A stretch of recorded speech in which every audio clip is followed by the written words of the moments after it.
Hi friends, I'm happy to see you back. Today we are continuing our discussion of R10.4, all about context, diction, and finally, tone.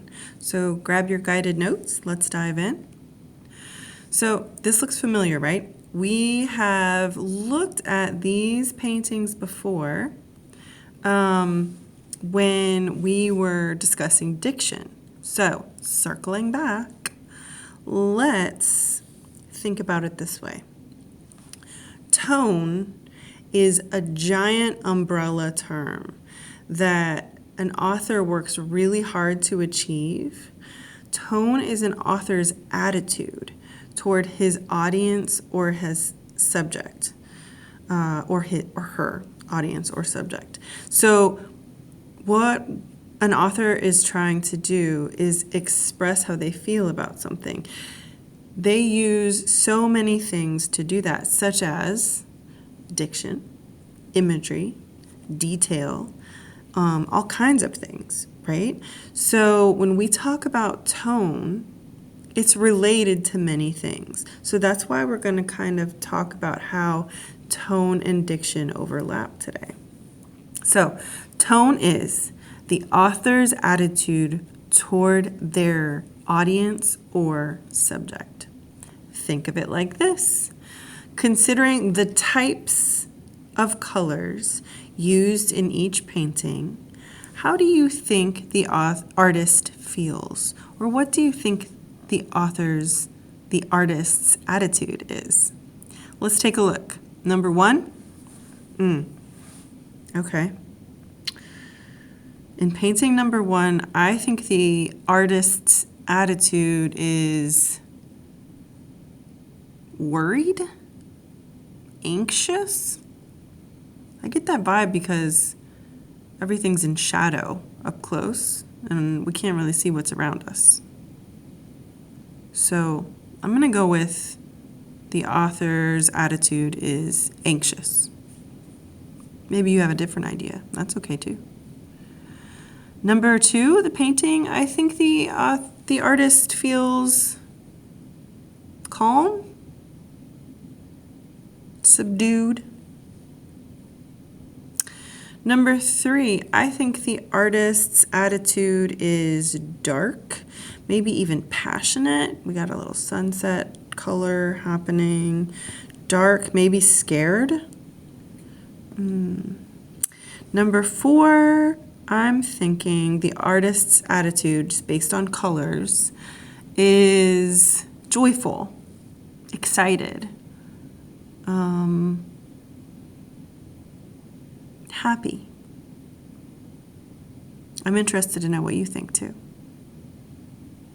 Okay, it's so similar when we apply it to literature. It's very much like, what colors does a painter use to convey their attitude? So let's dive in with literature this time. Are you ready? Okay, so same kind of thing here.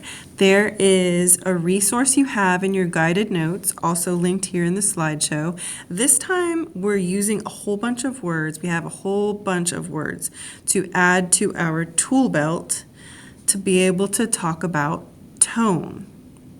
Remember, tone is a large umbrella element, so lots of things can contribute to it.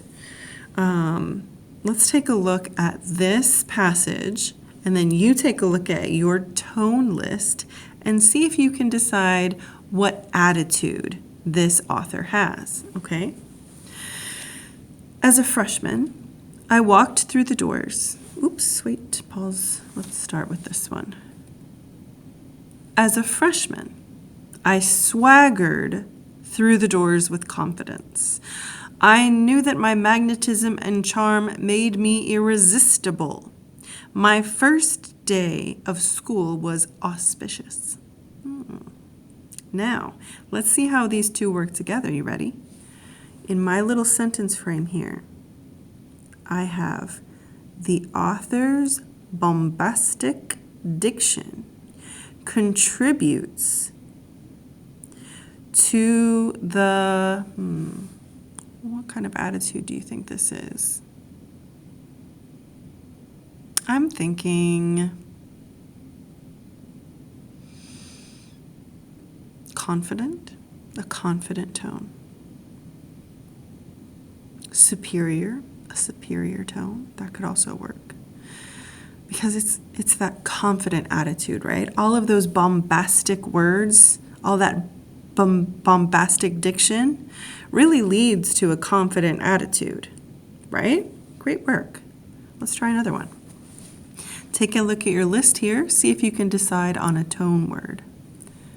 As a freshman, I walked through the doors. I knew that my looks and personality were good. My first day of school was fine.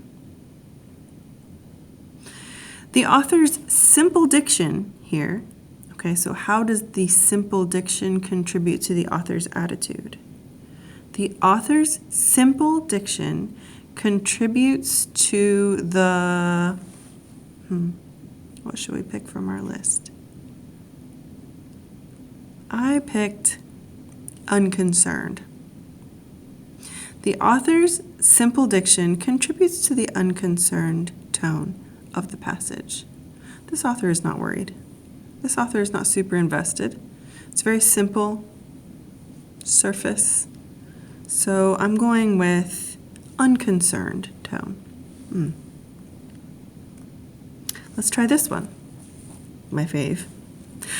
As a fresh youth, I scampered o'er the threshold. Methought my countenance and visage were resplendent. My debut of tutelage was auspicious. Now I'm saying here, the author's archaic diction, so that old-timey word choice, contributes to the, what kind of tone?